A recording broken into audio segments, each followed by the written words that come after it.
नमस्कार, स्वागत है आप सबका दिन भर की तमाम बड़ी और अहम खबरों के साथ। मैं हूं कवींद्र। शुरुआत हेडलाइन से।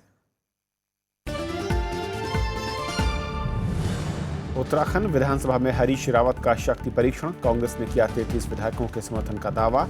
सुप्रीम कोर्ट में नतीजों का ऐलान कल।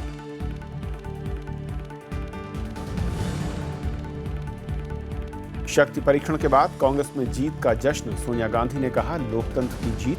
बीजेपी ने लगाया विधायकों की खरीद फरोख्त का आरोप।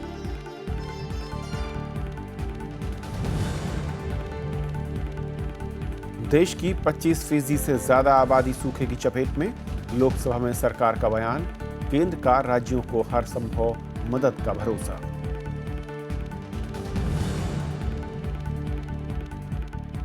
दिल्ली में नई डीजल टैक्सियों के रजिस्ट्रेशन पर सुप्रीम कोर्ट का प्रतिबंध। परमिट खत्म होने तक दिल्ली एनसीआर में चलेंगी पुरानी टैक्सियां। 22 जुलाई को अगली सुनवाई।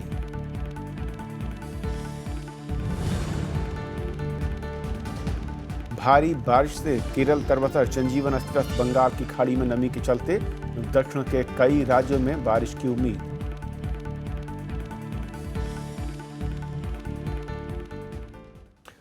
उत्तराखंड में सियासी संकट को लेकर अब सबकी नजरें सुप्रीम कोर्ट में कल होने वाली सुनवाई पर टिकी हैं। आज विधानसभा में पूर्व मुख्यमंत्री हरीश रावत ने विश्वास मत हासिल करने का प्रस्ताव रखा।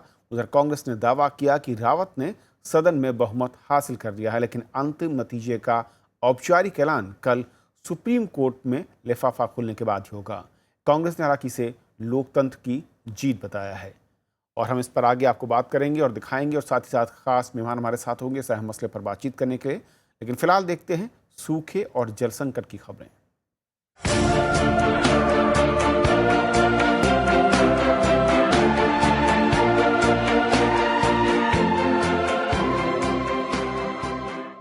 लोकसभा में आज सूखा और जल संकट के समाधान को लेकर आगे की चर्चा हुई। चर्चा का जवाब देते हुए केंद्रीय पेयजल और स्वच्छता मंत्री चौधरी बीरेंद्र सिंह ने कहा कि देश की 1/4 आबादी सूखे की चपेट में है।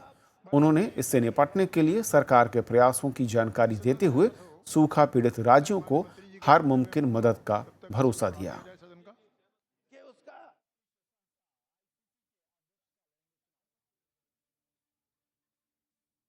मंत्री जी, एक मिनट, यदि सदन सहमत हो। 313 देश के जिले प्रभावित हैं और गांव की संख्या लगाई जाए तो 1,58,205 गांव सूखे से प्रभावित। इसी प्रकार से जो हमारी बसावटें हैं वो भी 4,44,280 बसावटें प्रभावित हैं। और इन सब को देखते हुए मैं ये कह सकता हूं कि हमारे देश की 25% से ज्यादा आबादी आज के दिन सूखे से प्रभावित है। और इससे पहले चर्चा में हिस्सा लेते हुए सांसदों ने नदियों को जोड़ने और जल प्रबंधन की जरूरत बताई। साथ ही सूखा पीड़ित राज्यों को तुरंत मदद देने की मांग भी की। लोकसभा में नियम 193 के तहत सूखे और जल संकट से निपटने के लिए जल प्रबंधन के बारे में आगे चर्चा हुई। चर्चा में हिस्सा लेते हुए बीजेडी सांसद भर्तृहरि मेहताब ने सूखे की समस्या से निपटने के लिए सरकार से नदियों को जोड़ने और बारिश के पानी के प्रबंधन पर जोर दिया। To connect the rivers of respective states within the state as it is a state subject, and accordingly funds can be provided through water conservation, drip irrigation, reforestation, recycling of water, harvesting। TRS सांसद जितेंद्र रेड्डी ने केंद्र से तेलंगाना के लिए fund जारी करने की मांग की। सीपीएम सांसद मोहम्मद सलीम ने ग्रामीण क्षेत्रों में पेयजल की समस्या का मुद्दा उठाया। पीने का पानी का एक बहुत बड़ा परेशानी हमारे देश में। सरकार घोषणाएं करती है एक के बाद एक सरकार कि हम पाइप वाटर, पोर्टेबल वाटर पूरे देश में सब जगह देंगे, लेकिन अभी भी ग्रामीण क्षेत्र का बहुत बड़ा इलाका, शहरों में भी, छोटे और मझोले शहरों में भी, दिल्ली जैसे शहरों में भी हमारा पानी के संकट को देखने को मिलता है। पानी का राशन ऐसे समय पर भी देखने को मिलता है। विजिट करें और जो हमने पैसा मांगा है 3,000 करोड़ रुपए, उसमें से आप 750 करोड़ ही दिए हुए, बाकी का पैसा इमीडिएटली हमको भेज दीजिए।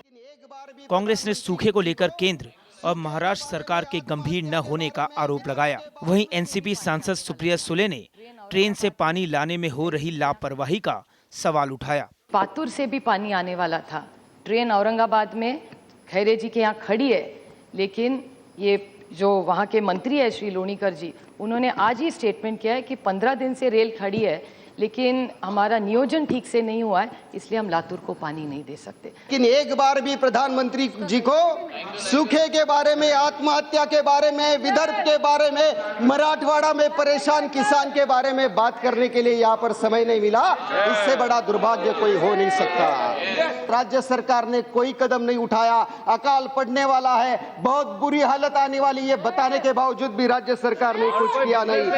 सांसदों ने सूखा पीड़ित इलाकों में किसानों को राहत देने के लिए सरकार से कदम उठाने की मांग की।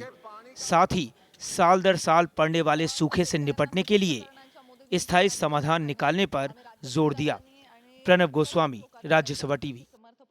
प्रधानमंत्री नरेंद्र मोदी ने सूखे और पानी की कमी के मुद्दे पर मंगलवार को मध्य प्रदेश और तेलंगाना के मुख्यमंत्रियों से मुलाकात की। उन्होंने कहा कि समस्या से निपटने के लिए केंद्र और राज्य सरकार को मिलकर काम करने की जरूरत है। साथ ही स्थानीय निकायों और लोगों को भी इस संकट से उबरने के लिए सरकार की मदद करनी होगी। प्रधानमंत्री ने कहा कि हालात को देखते हुए दीर्घकालिक समाधान पर ध्यान देने की जरूरत है। नरेंद्र मोदी ने शनिवार को इस मुद्दे पर उत्तर प्रदेश, महाराष्ट्र और कर्नाटक के मुख्यमंत्रियों से भी मुलाकात की थी। दूसरी तरफ खबर है कि सूखे की मार झेल रहे मराठवाड़ा के जलाशयों में महज 2% ही पानी बचा है और पूरे महाराष्ट्र में सिर्फ 15%। ये जानकारी राज्य की कैबिनेट बैठक में सामने आई है। सूखे के संकट से देश के कई जिले जूझ रहे हैं और आज की रिपोर्ट है कि उत्तर प्रदेश के कानपुर से जहां लोगों का दिन भर का ज्यादा हिस्सा पानी के इंतजाम करने में बीत जाता है, बावजूद इसके लोगों को जरूरत के हिसाब से पानी नसीब नहीं हो पा रहा। एक नल, रुक रुक कर आता पानी और कतार में अपनी बारी का इंतजार करते लोग, जिन्हें डर है कि अगर इनकी बारी आने से पहले पानी आना बंद हो गया तो इनकी प्यास अधूरी रह जाएगी। ये तस्वीरें हैं उत्तर प्रदेश के कानपुर जिले की, जहां के ज्यादातर हिस्सों में जल स्तर काफी कम हो चुका है। नदियों का जल स्तर घट रहा है तो दलदल बने तालाब सूखने की कगार पर हैं। आलम ये है कि हैंडपंप से पानी आना भी बंद हो गया है। अरे भैया 4-5 बजे से उठते हैं, पानी मिलता ही नहीं है बिल्कुल। बच्चे हैं 4-5, कहाँ से कपड़ा लगता है धोए, कैसे नहाएं धोएं, क्या करें, हैंडपंप भी खराब है। दिन की शुरुआत होते ही लोग अपने परिवार समेत पानी की जुगत में लग जाते हैं। गर्मी का आलम कुछ भी हो, लेकिन इनका ये सफर खत्म नहीं होता। रोजमर्रा की जिंदगी में पानी का इंतजाम करना रोजी रोटी कमाने से भी ज्यादा जरूरी हो गया है। कड़ी मशक्कत के बाद जो पानी नसीब में आता है वो पीने लायक नहीं है, जिसकी जानकारी प्रशासन को भी है, लेकिन यहाँ के लोग हालात के आगे मजबूर हैं। बहुत ज़्यादा किल्लत है। गंगा का जल स्तर भी बहुत नीचे चला गया है और यहाँ का भूजल स्तर भी बहुत ज़्यादा नीचे चला गया है और जो पानी भी है वो गुणवत्ता विहीन हो गया है। इस नज़ारे को देखिए, एक तरफ जहाँ लोग पानी की बूंद बूंद को तरस रहे हैं, वहीं शहर के बीचों बीच पानी की बर्बादी हो रही है, जो करीब 1 हफ्ते से जारी है और इसकी सुध लेने वाला कोई नहीं। ये प्यासे लोगों के लिए प्रशासन की बेरुखी नहीं तो और क्या है। मरम्मत के नाम पर अधिकारी आते हैं और पानी की बहती धारा देखकर चले जाते हैं। सबसे ज्यादा जो है अधिकारियों की लापरवाही है। मंत्री जी का घर सामने है, सभी लोग तो देखते हैं और देख के चले जाते हैं। कितने दिन से बह रहा पानी? अरे कम से कम 6 दिन तो हो गया। कोई देखने नहीं आ रहा है। सब देखते हैं और देख के चले जाते हैं। प्रशासन का दावा है कि वो इलाके के लोगों तक पानी पहुंचाने में कोई कसर नहीं छोड़ रहा है, लेकिन तस्वीरें गवाह हैं कि सरकार के इंतजाम लोगों की पानी की जरूरत के हिसाब से नाकाफी हैं। Bureau report, Rajya Sabha TV. सूखे के संकट का सामना कर रहे देश की एक अच्छी खबर है। अरब सागर के मानसून का इंतजार कर रहे केरल के अनेक इलाकों में आज मानसून पूर्व जोरदार बारिश हुई। आज दोपहर बाद केरल के अनेक जिलों में अचानक बादल आए और जोरदार बारिश की शुरुआत हुई। तेज हवाओं के साथ अचानक आई बरसात से लोगों को कुछ राहत मिली। इस बारिश से जनजीवन अस्त व्यस्त हो गया। अनेक जगहों पर आवागमन पर असर पड़ा और देर शाम तक चुनाव प्रचार भी थमा रहा।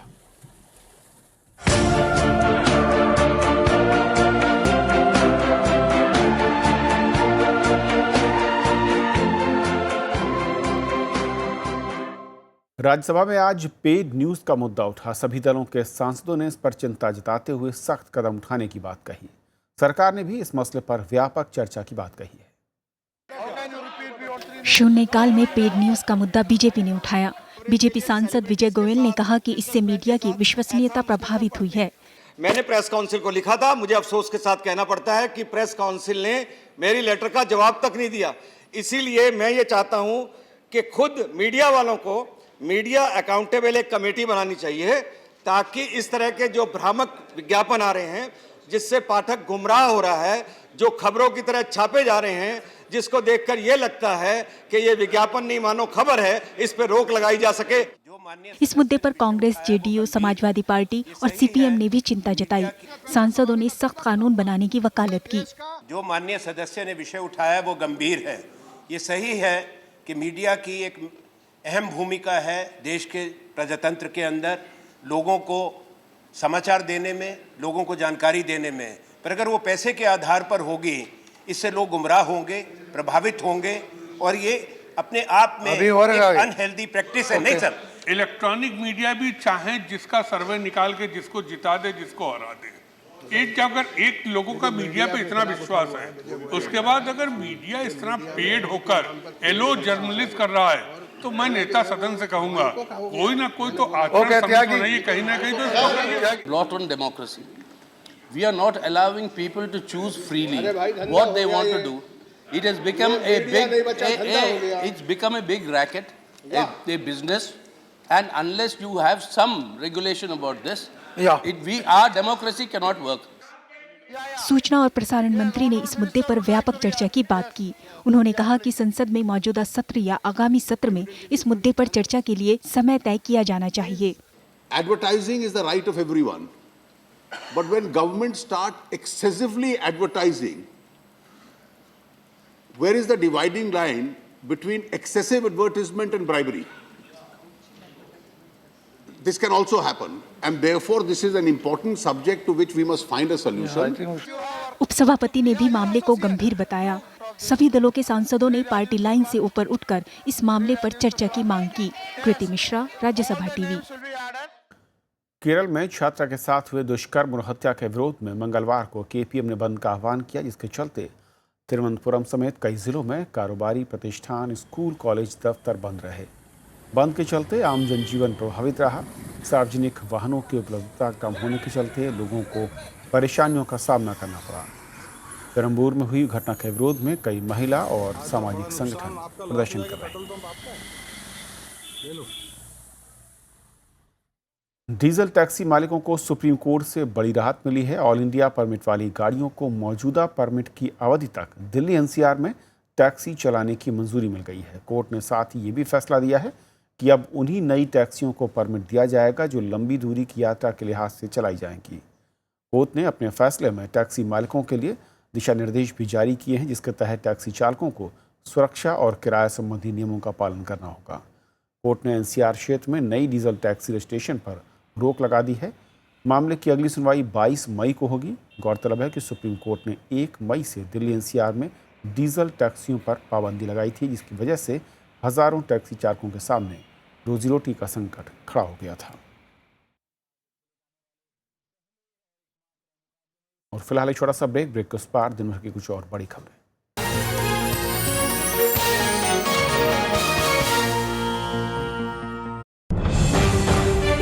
5 राज्यों में चुनाव का आगाज। सरकार के काम पर मतदाता की आवाज। राज्यसभा टीवी पर लगातार पल पल की खबर, हर खबर का असर, भरोसेमंद चेहरे, शानदार विश्लेषण। देखिए लोकतंत्र 2016 सोमवार से शुक्रवार शाम 7:30 पर सिर्फ राज्यसभा टीवी पर। विजय लक्ष्मी पंडित, संयुक्त राष्ट्र महासभा की पहली महिला अध्यक्ष, देश की पहली महिला कैबिनेट मंत्री, भारतीय संविधान सभा की सदस्य, लोकसभा में फूलपुर संकट को लेकर अब सबकी नजरें सुप्रीम कोर्ट में कल होने वाली सुनवाई पर टिकी हैं। आज विधानसभा में पूर्व मुख्यमंत्री हरीश रावत ने विश्वास मत हासिल करने का प्रस्ताव रखा। उधर कांग्रेस ने दावा किया कि रावत ने सदन में बहुमत हासिल कर लिया है, लेकिन अंतिम नतीजे का औपचारिक ऐलान कल सुप्रीम कोर्ट में लिफाफा खुलने के बाद होगा। कांग्रेस ने इसे लोकतंत्र की जीत बताया है। जश्न की ये तस्वीरें हैं देहरादून के कांग्रेस मुख्यालय की। विधानसभा में शक्ति परीक्षण के बाद कांग्रेस खेमे में खुशी की लहर है। पार्टी का दावा है कि हरीश रावत ने बहुमत साबित कर लिया है और उनके पक्ष में 33 विधायक थे, जो बहुमत के आंकड़े से ज्यादा हैं। हरीश रावत ने सुप्रीम कोर्ट का आभार जताते हुए उम्मीद जताई कि अनिश्चितता के बादल जल्द छट जाएंगे। हम सुप्रीम कोर्ट के बहुत आभारी हैं और अनिश्चय के बादल जो उत्तराखंड के ऊपर मंडरा गए थे, वो मुझे उम्मीद है कि ये बहुत शीघ्र छट जाएंगे और व्यवस्थित तरीके से यहाँ की व्यवस्था चलने।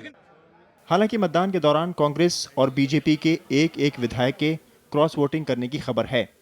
कांग्रेस अध्यक्ष सोनिया गांधी ने कहा कि उत्तराखंड में लोकतंत्र की जीत हुई। जो कुछ भी हुआ है वो भारत के संविधान की जीत हुई है और भारत में के लोकतंत्र की जीत हुई है। फ्लोर टेस्ट के बाद बीजेपी ने हरीश रावत पर विधायकों की खरीद फरोख्त का आरोप लगाया है। बीजेपी अब भ्रष्टाचार के मुद्दे पर हरीश रावत को घेरने में लगी है। हरीश रावत जी सबके सामने, पूरे उत्तराखंड और प्रदेश के सामने और देश के सामने आज एक्सपोज हो गए हैं। फ्लोर टेस्ट अलग चीज है, मतदान अलग चीज है, लेकिन भ्रष्टाचार के एलिगेशन से जो उन पर लगे हैं उससे वो बचेंगे नहीं। उत्तराखंड विधानसभा में हुए शक्ति परीक्षण के नतीजे पर्यवेक्षक बंद लिफाफे में सुप्रीम कोर्ट में पेश करेंगे, जहां बुधवार को इस मामले पर सुनवाई होगी। सुप्रीम कोर्ट ने विधानसभा में फ्लोर टेस्ट कराने का आदेश दिया था। कोर्ट ने 9 बागी विधायकों को वोट करने से रोक दिया था, जिसके बाद से उम्मीद जताई जा रही थी कि हरीश रावत आसानी से सदन में विश्वास मत हासिल कर लेंगे। Bureau report, Rajya Sabha TV. Uttarakhand विधानसभा में शक्ति परीक्षण के बाद कांग्रेस और बीजेपी एक दूसरे पर आरोप लगा रहे हैं। वहीं शिवसेना का कहना है कि विवाद से बचने के लिए केंद्र सरकार को पहले ही फ्लोर टेस्ट कराने के लिए तैयार हो जाना चाहिए था। नतीजा है वो तो सुप्रीम कोर्ट कल घोषित करेगी, पर जो संकेत मिल रहे हैं ये बात सही है कि कांग्रेस ने कंफर्टेबली ये हरीश रावत का ट्रस्ट वोट जीत लिया है।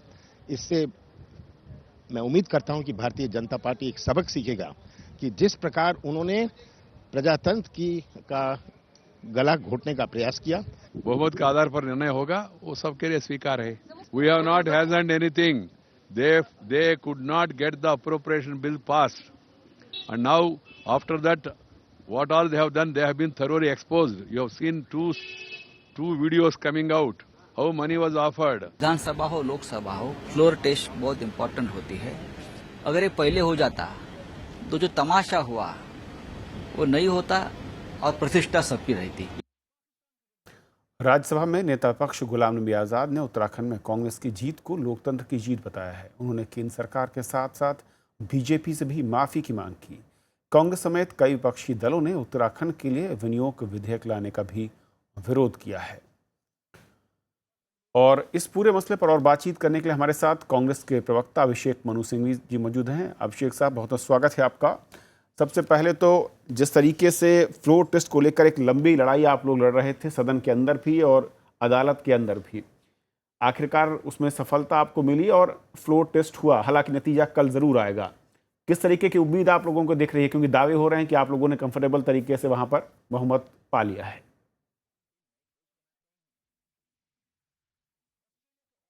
देखिए, औपचारिक रूप से इसके ऊपर टिप्पणी करना संभव नहीं है जब तक कल उच्चतम न्यायालय इसका निर्णय नहीं करता।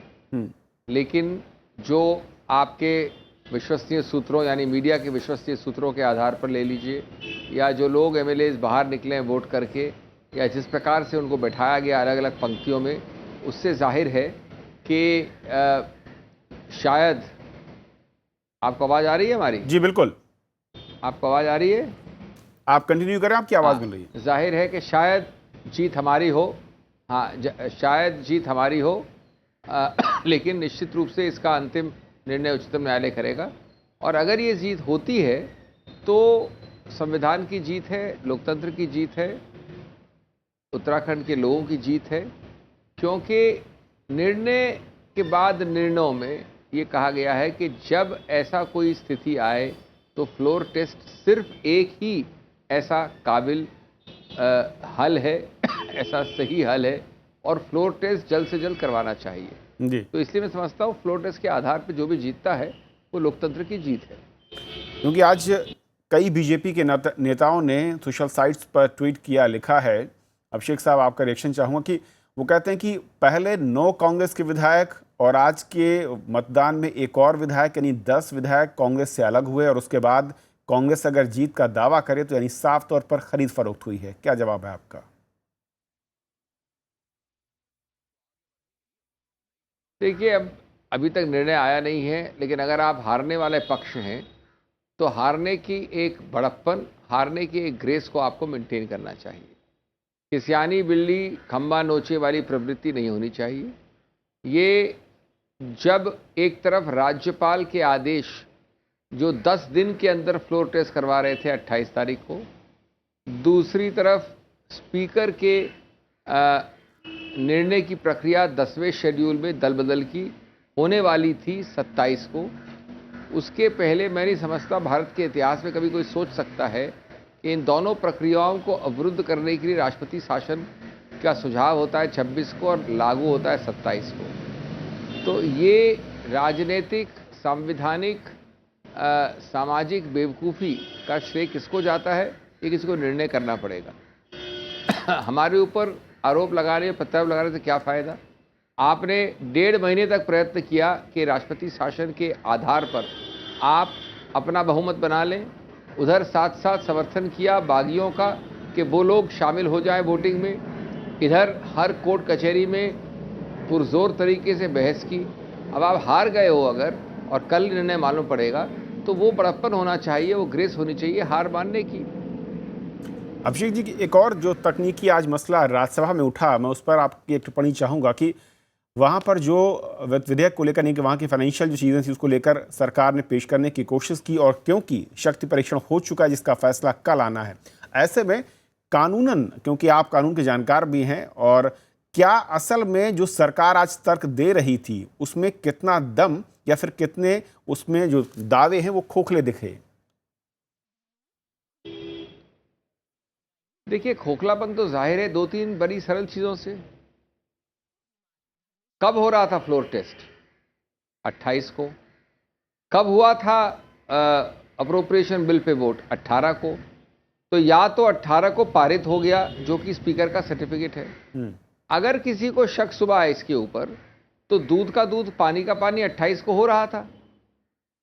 अप्रोप्रिएशन बिल जो पारित हो चुका था 18 को, उसमें अगर आपको कोई संदेह है तो उसी स्पीकर ने राज्यपाल की लिखित सहमति से, मुख्यमंत्री उस वक्त के रावत की लिखित सहमति से 10 दिन बाद 28 को रखा था फ्लोर टेस्ट।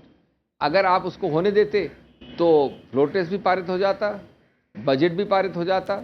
बजट में 3 दिन बचे थे 28 से 31। अगर आपको ये कहना था कि भाई अप्रोप्रिएशन बिल नहीं हुआ है, हमारे हिसाब से अप्रोप्रिएशन बिल हो गया है। दोनों को अवरुद्ध किसने किया? राष्ट्रपति शासन ने। तो आपने अवरुद्ध किया, 28 को भी मान ले तो वापस हो जाता है एक वोटिंग, और 3 दिन तो पर्याप्त होते हैं बजट पास करने के लिए। लेकिन आपने वो नहीं होने दिया, और आज आपने वो नहीं होने दिया, उसके आधार पे आप एक और कानून पास कर रहे हैं जिसका आधार है, जिसका फाउंडेशन है ये मान्यता कि उस वक्त न 18 को और न 18 के बाद कभी पास हुआ ये। तो कैसे मान सकती है कांग्रेस? इसका पूरा केस ये है कि 18 को ही पारित हो गया था, और अगर 18 को नहीं हुआ था तो आपने अवरुद्ध किया 28 को। जी अभिषेक जी, एक आखिरी सवाल, राजनीतिक तौर पर जो कल नतीजा आएगा उस लिहाज से फिलहाल आज की तारीख में कांग्रेस को राजनीतिक तौर पर फायदा होता दिख रहा है और जिस तरीके से पूरे कदम उठाए गए पिछले 1 महीने के दरमियान, लेकिन पूर्व मुख्यमंत्री फिलहाल कहूं मैं, हरीश रावत जी के जो स्टिंग ऑपरेशन आए, क्या आपको लगता है कि इससे कहीं कोई इमेज में नुकसान हो सकता है, और अगर हो सकता है तो इससे कैसे कांग्रेस बाहर निकलेगी? देखिए, इसमें एक कानून का पक्ष है, एक तथ्यों का पक्ष है।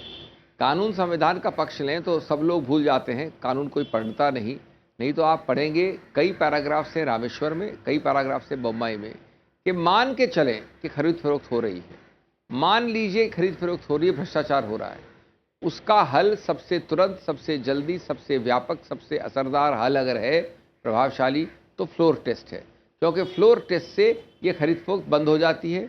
राष्ट्रपति शासन से इसको बढ़ोतरी मिलती है, पहली बात। दूसरी बात, किसी ने ये माना नहीं है कि इसमें मान्यता है या सच्चाई है इन स्टिंग्स में। अगर आप ध्यान से देखें तो दूसरा का, खैर दूसरा स्टिंग तो मैंने देखा नहीं है, दूसरे स्टिंग में तो सिर्फ ये है कि ए कह रहा है बी को कि हरीश रावत ने अमुक सी के लिए पैसे की बात की थी जी। मैं आपसे कह रहा हूं कि मिस्टर सी ने कुछ किया था, उसका कोई कानूनी या कोई और तात्पर्य या अर्थ नहीं है, कोई मान्यता नहीं है उसको कानून में। जहां तक पहले स्टिंग का सवाल है, बड़ा जाहिर है कि इसमें एंट्रैप किया जा रहा है। मुख्यमंत्री बैठा है, बार बार उसको जर्नलिस्ट कहता है कि आपके पास पूरा पैसा नहीं तो मैं दे देता हूँ आधा पैसा, बार बार पूछता है उससे। तो क्लियरली जो है उनके राजनीतिक विरोधी जो अभी तक लगे हुए थे, आज तक अंत तक, कि किसी तरह से ये ट्रस्ट वोट फ्लोर टेस्ट न हो, वो उनके पीछे पड़े हुए हैं। और उसका तो खत्म हो गई बात, क्योंकि फ्लोर टेस्ट पे माना गया है कानून में कि अगर गलत हो तो भी फ्लोर टेस्ट होना चाहिए। चलिए, बहुत खरीद फरोख्त हो तो भी फ्लोर टेस्ट होना चाहिए। बहुत बहुत शुक्रिया आपका हमारे साथ जुड़ने के लिए, इस पूरे मसले पर बातचीत करने के लिए आपका।